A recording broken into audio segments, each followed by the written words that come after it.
आगे interest on capital के बारे में सारी बातों को जानने के बाद अब हम करेंगे कि इसकी जनरल एंट्री क्या होगी। इसमें हम दो एंट्रीज पास करेंगे। इंटरेस्ट ऑन कैपिटल को ड्यू करने के लिए या उसको पहले प्रोवाइड करने के लिए हमारी एंट्री होगी interest on capital account debit to partners capital account. अगर आपका फ्लक्चुएटिंग कैपिटल अकाउंट है तो हम डायरेक्टली पार्टनर्स कैपिटल अकाउंट में क्रेडिट कर देंगे, और अगर फिक्स्ड कैपिटल अकाउंट होता है तो उसमें हम बनाते हैं करंट अकाउंट, और ये जो इंटरेस्ट हमारा ड्यू होगा उसे हम करंट अकाउंट में क्रेडिट करेंगे। और दूसरी एंट्री होगी हमारी इस इंटरेस्ट को प्रॉफिट एंड लॉस अकाउंट में ट्रांसफर करने के लिए, क्योंकि फर्म के लिए क्या है, एक्सपेंडिचर, और हमें एक्सपेंडिचर बुक करना होगा। तो एंट्री हो जाएगी profit and loss appropriation account debit to interest on capital. Next point हम करेंगे मैनेजर्स कमीशन। मैनेजर को जो कमीशन दिया जाएगा दैट इज अ चार्ज, वो एक हमारा एक्सपेंस होता है, डेबिट करते हैं प्रॉफिट एंड लॉस अकाउंट में। इसमें एक तो आपको कंडीशन दी होगी कि managers commission will be calculated on the profits before charging such commission, and second हो सकता है कि managers commission will be calculated on the profits after charging such commission.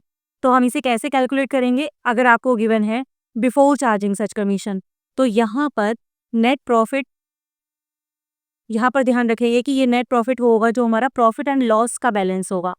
तो net profit multiplied by rate of commission upon 100, तो ये हो जाएगा हमारा बिफोर चार्जिंग सच कमीशन के केस में, अगर बिफोर वर्ड है तो।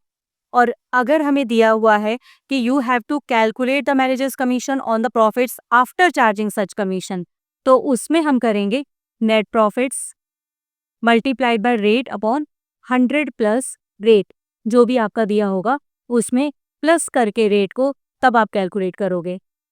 अब यदि यही जो कमीशन है ये हमारा है पार्टनर को, तो यहाँ पर हम कैसे कैलकुलेट करेंगे देखेंगे, पार्टनर्स कमीशन।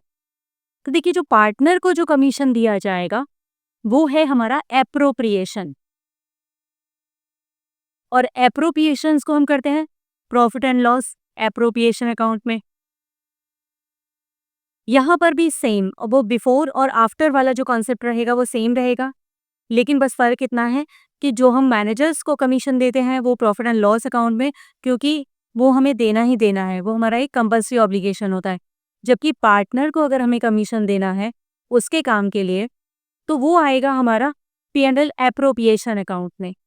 अब पार्टनर्स का कमीशन अगर आपको कैलकुलेट करना है at a percentage on net profit, तो यहाँ पर नेट प्रॉफिट का मतलब क्या हुआ? नेट प्रॉफिट का मतलब हुआ कि profit as per profit and loss account जो आपका आया है उस पर आपको कैलकुलेट करना है। दूसरा में एक और बात हो सकती है कि जो भी परसेंटेज है ऑन डिस्ट्रीब्यूटेबल प्रॉफिट या फिर डिविजिबल प्रॉफिट। कि डिविजिबल प्रॉफिट जो हमारा होता है दैट इज द प्रॉफिट जो कैलकुलेट हुआ है in profit and loss appropriation account, means जो हमें पार्टनर्स के बीच में डिवाइड करना है, तो यहाँ पर हम उस पर परसेंटेज अप्लाई करेंगे। उसमें फिर से on the profit after charging such commission, और बिफोर चार्जिंग सच कमीशन हो सकता है।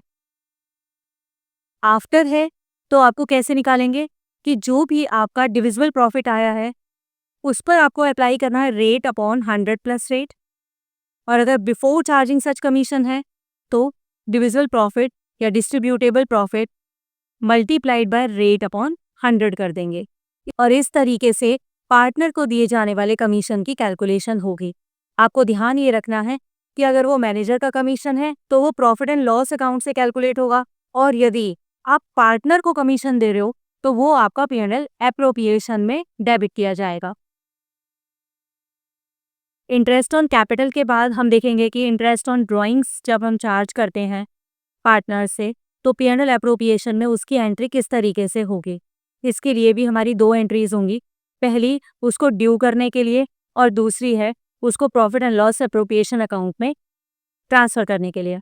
तो अगर हम फ्लक्चुएटिंग कैपिटल मेथड को अडॉप्ट कर रहे हैं तो हम पार्टनर्स कैपिटल अकाउंट में इसे डेबिट करेंगे, और अगर हमारा फिक्स्ड कैपिटल अकाउंट है तो हमें बाकी के ट्रांजेक्शन्स के लिए अलग अकाउंट बनाना पड़ता है, that is called current account. तो अब हम यहाँ पर करंट अकाउंट में डेबिट करेंगे। तो एंट्री बन जाएगी हमारी पार्टनर्स कैपिटल अकाउंट डेबिट या फिर current account debit to interest on drawings. उसके बाद इस इनकम को, जो हमें इंटरेस्ट रिसीव हुआ है फर्म को ड्रॉइंग्स पर, उसे हम अपने profit and loss appropriation account में ट्रांसफर कर देते हैं। तो एंट्री बन जाएगी interest on drawings account debit to profit and loss appropriation account. इसके बाद देखिए, यदि पार्टनर्स को कोई भी सैलरी या कमीशन मिलता है तो P&L एप्रोप्रिएशन में उसकी कैसे एंट्री करोगे? वही 2 एंट्रीज, पहली ड्यू करने की और दूसरे उस अकाउंट को क्लोज करने की। तो पहले है ऑन अलाउंग द सैलरी और कमीशन टू ए पार्टनर। तो partners salary account debit, commission account debit जिसके नाम से दिया है, टू पार्टनर्स कैपिटल अकाउंट। ये ऐसा एक फिगर है जो कि पार्टनर की कैपिटल अकाउंट को बढ़ा देगा। तो हमें पार्टनर कैपिटल अकाउंट या फिर करंट अकाउंट में क्रेडिट कर दिया जाएगा, कैपिटल को बढ़ा दिया जाएगा by the amount of salary या कमीशन। फिर नेक्स्ट में इसको प्रॉफिट एंड लॉस एप्रोप्रिएशन में हम ट्रांसफर करेंगे। Profit and loss appropriation account debit to partners salary. अगर ए को दी है तो ए सैलरी अकाउंट, बी को दी है तो बी सैलरी अकाउंट। नेक्स्ट हमारा आता है, अगर कोई अमाउंट हमें रिजर्व्स में, जनरल रिजर्व में हो सकता है या किसी और भी रिजर्व में ट्रांसफर करना है, दैट इज ऑल्सो एप्रोप्रिएशन, और उसकी एंट्री हम करेंगे profit and loss appropriation account debit to reserve. जो भी पर्टिकुलर रिजर्व का नाम दिया हुआ है, जनरल रिजर्व है या कोई और रिजर्व है, तो उसी में हम क्रेडिट कर देंगे। उसके बाद हम अपने profit and loss appropriation account को जब बैलेंस करेंगे, अगर उससे प्रॉफिट निकलता है, मीन्स कि उसकी जो क्रेडिट साइड है उसका टोटल ज़्यादा आता है, तो वो प्रॉफिट कहा जाएगा, और वो प्रॉफिट हम पार्टनर्स की कैपिटल अकाउंट में डिस्ट्रीब्यूट कर देंगे। उसके लिए हमारी एंट्री हो जाएगी profit and loss appropriation account debit to partners capital या फिर करंट अकाउंट। तो यहाँ पर सारे पार्टनर्स को इंडिविजुअली हमें क्रेडिट करना होगा। Suppose there are 3 partners A B C, 3 partners हैं, तो to A's capital, to B's capital और टू सीज कैपिटल, तीनों के कैपिटल अकाउंट में हम इसको क्या कर देंगे, क्रेडिट कर देंगे। और इसके अगेंस्ट अगर हमें लॉस होता है तो कैसे करेंगे? लॉस को बांटोगे तो पार्टनर्स की कैपिटल कम हो जाएगी। कैपिटल का हमारा क्रेडिट बैलेंस होता है, उसको कम करने के लिए हमें क्या करना होगा, डेबिट करना होगा। तो एंट्री होगी पार्टनर्स कैपिटल अकाउंट या फिर current account debit, A's capital account debit, B's capital account debit और सीज कैपिटल अकाउंट डेबिट। इनको हम डेबिट करेंगे और to profit and loss appropriation account. Profit and loss appropriation account बनाने के लिए एक प्रैक्टिकल क्वेश्चन करते हैं। इसमें हमें गिवन है कि ए बी आर पार्टनर्स, उनकी प्रॉफिट शेयरिंग रेशियो इज 2:1, उनका शेयरिंग रेशियो दिया हुआ है 2:1, and their capitals are 10 lakh and 5 lakh. A की कैपिटल हमें गिवन है 10 लाख एंड बी की कैपिटल गिवन है 5 lakh. On 1st April 2023, each partner is entitled to a 8% per annum interest on his capital. IOC, interest on capital हमें दोनों partners को देना है 8% पर एनम से। B is entitled to a salary of 10,000 per month. 1,20,000 rupees इसे हमें salary देनी है, together with a commission of 10% net profit. इसके साथ साथ हमें इसे और क्या देना है, 10% का कमीशन भी देना है। 10% of the net profit, which net profit, after charging such commission, उसके कमीशन को चार्ज करने के बाद जो प्रॉफिट आएगा उस पर 10% हमें बी को कमीशन देना है। Net profit for the year ended 31st March 2024 was rupees 6,60,000। Net profit हमें गिवन है 6,60,000। Show the division of profit. Profit का डिवीजन शो करने के लिए हम क्या बनाएंगे, profit and loss appropriation account.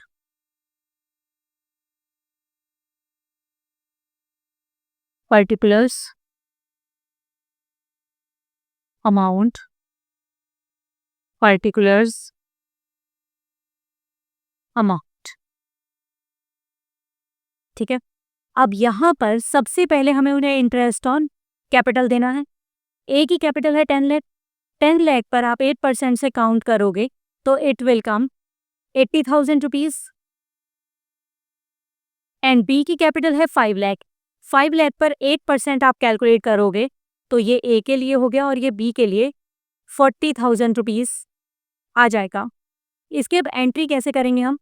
Profit and loss appropriation में पार्टनर्स का इंटरेस्ट ऑन कैपिटल देने के लिए to interest on capital A का और बी का 80,000 एंड 40,000, तो टोटल हो गया आपका 1,20,000। अब इसकी जनरल एंट्री देखिए कि क्या बनेगी। प्रॉफिट सबसे पहले इंटरेस्ट ऑन कैपिटल के लिए हम करेंगे profit and loss appropriation account debit to interest on capital 1,20,000। अब उसके बाद जो ये इंटरेस्ट ऑन कैपिटल मिला है इसे हम पार्टनर्स के कैपिटल अकाउंट में ट्रांसफर कर देंगे। तो उसके लिए हमारी एंट्री क्या हो जाएगी? Interest on capital account debit, हमने टोटल कितना इंटरेस्ट दिया है 1,20,000 टू एज कैपिटल अकाउंट। ए को कितना मिला 80,000 और बी को कितना मिलेगा 40,000, तो बीस कैपिटल अकाउंट 40,000। इस तरीके से हम इसकी जनरल एंट्री कर देंगे। चलिए आगे देखते हैं। नेक्स्ट हमारा क्या देना था उन्हें? सैलरी। सैलरी सर किसको देनी है? बी को 1,20,000 टू बीस सैलरी। ये हमने दिया 1,20,000 सैलरी दे दी। अब सैलरी के लिए भी अगर हम एंट्रीज को डिस्कस करें तो आपकी क्या क्या एंट्रीज होंगी? देखिए सबसे पहले जब हमने profit and loss appropriation account में डेबिट करोगे, profit and loss appropriation account debit to B's salary, कितने रुपीस थी 1,20,000। सबसे पहले आपने ये सैलरी दी और उसके बाद 20 सैलरी अकाउंट डेबिट, इससे बी का कैपिटल अकाउंट इंक्रीज हो जाएगा तो 20 कैपिटल अकाउंट, इस सैलरी को उसके कैपिटल अकाउंट में ट्रांसफर कर दोगे। तो ये हमारी एंट्रीज हो जाएंगी related to the 20 salary. Commission भी देना है बी को। अरे इन सबसे पहले हमें क्या करना था? जो हमारा नेट प्रॉफिट था, प्रॉफिट एंड लॉस अकाउंट का बैलेंस था, उसे हमें ट्रांसफर करना था पी&एल एप्रोप्रिएशन अकाउंट में। तो उसके लिए हमारी एंट्री क्या बनेगी? Profit and loss account debit to profit and loss appropriation account, उसे हमें प्रॉफिट एंड लॉस एप्रोप्रिएशन में हम ट्रांसफर करेंगे 6,60,000। उसके बाद अपना क्वेश्चन स्टार्ट करेंगे कि इंटरेस्ट ऑन कैपिटल देना है और फिर उसके बाद बी की सैलरी। अब हम आते हैं बी के कमीशन पर। जो हमें कमीशन देना था दैट वाज 10% कमीशन है, वो भी है आफ्टर चार्जिंग सच कमीशन, जो प्रॉफिट आएगा उस पर देना है। तो कमीशन कैलकुलेट करेंगे, पीस कमीशन। हमने उसके लिए डिस्कस किया था कि जो भी हमारा प्रॉफिट होता है उस पर rate is 10% upon 100 plus rate calculate करेंगे। हमारा बी का कमीशन आ जाएगा 60,000 रुपीज टू बीस कमीशन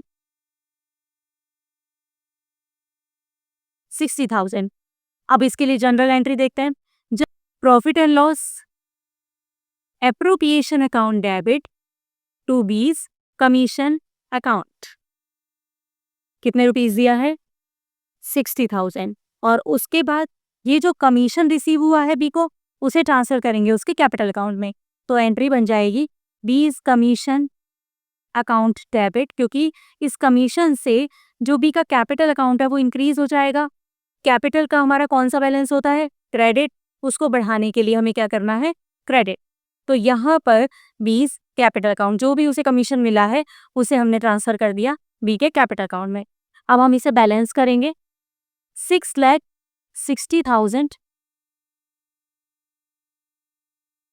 अब जो भी प्रॉफिट आएगा उसे हम डिस्ट्रीब्यूट कर देंगे A's capital account and B's capital account. अब इस क्वेश्चन में हमें रेशो गिवन थी, देखिए कितनी गिवन थी। उनका जो प्रॉफिट शेयरिंग रेशो था दैट वाज 2:1। तो जो भी प्रॉफिट आएगा उसे इसी रेशो में डिवाइड कर दिया जाएगा। चलिए रेशो कैलकुलेट करते हैं। 6,60,000 माइनस 120 ये हो गया 2,40,000 और प्लस 60,000 3 लाख। तो प्रॉफिट आ जाएगा आपका 3,60,000। 3,60,000 को हम डिवाइड करेंगे in the ratio 2:1, 2,40,000 and 1 lakh 20,000, 2,40,000 and 1,20,000। Net हमारा जो प्रॉफिट आ जाएगा दैट विल बी 3,60,000। अब ये जो हमने प्रॉफिट डिस्ट्रीब्यूट किया है उसकी एंट्री और देख लीजिए। Profit and loss appropriation account debit to A's capital account to B's capital account. इसको हमने डिस्ट्रीब्यूट कर दिया। प्रॉफिट हमारा टोटल आया था 3,60,000 and 2,40,000 for A and 1,20,000 for B. अब यहाँ पर आपको एक और चीज़ ध्यान में रखनी है। अभी हमने जो भी चीज़ें पार्टनर्स को मिली हैं उनके पार्टनर्स कैपिटल अकाउंट में क्रेडिट की हैं। जैसे सैलरी मिली थी बी को तो वो भी बी के कैपिटल अकाउंट में ट्रांसफ़र कर दी। उसके अलावा अगर बी को कमीशन मिला तो वो भी बी के कैपिटल अकाउंट में ट्रांसफ़र कर दिया। प्रॉफिट्स जो मिले हैं वो भी हमने किस में कर दिए हैं? बी के ए और बी के कैपिटल अकाउंट में। अगर हमारी होगी फ्लक्चुएटिंग कैपिटल तो उसके केस में हम केवल एक कैपिटल अकाउंट ही बनाते हैं और जो भी चीज़ें पार्टनर्स को मिलती हैं उनको कैपिटल अकाउंट में ही क्रेडिट कर देते हैं। तो ये हम किस केस में करेंगे? जब हमारी फ्लक्चुएटिंग कैपिटल के अकॉर्डिंग हमें क्वेश्चन करना होगा। लेकिन अगर आपको क्वेश्चन में फिक्स्ड कैपिटल गिवन है कि आपको फिक्स्ड कैपिटल है पार्टनर्स की, तो उसके केस में जहां पर भी हमने कैपिटल अकाउंट लिखा है वहां पर आप कौन सा अकाउंट लिख लोगे? Current account. Partners current account कर दोगे, क्योंकि उस केस में जब हमारी फिक्स्ड कैपिटल होती है तो जो भी पार्टनर्स को अमाउंट मिलता है वो हम उनके कैपिटल अकाउंट में क्रेडिट नहीं करते।